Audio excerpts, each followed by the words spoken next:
All right, now let's look at the gears. In my experience, successful people know when to switch gears at the appropriate time.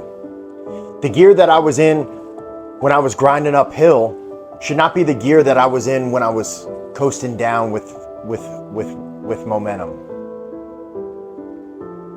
The gear that I'm in at work should not be the gear that I'm in when I'm with my family or with my friends. You gotta know when to switch gears, and I think that you should have a process for transitioning or switching gears throughout your day. Also, we should have the foresight to be able to see what's coming down the road of life so that we can get in the appropriate gear and maximize our efforts.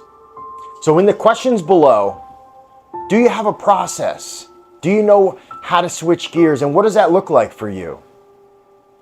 Answer those questions, and I'll see you on the next video. You better watch out for those people who bounce back from everything that was meant to destroy them. Those are God's people. Always remember, you're enough. Keep pedaling.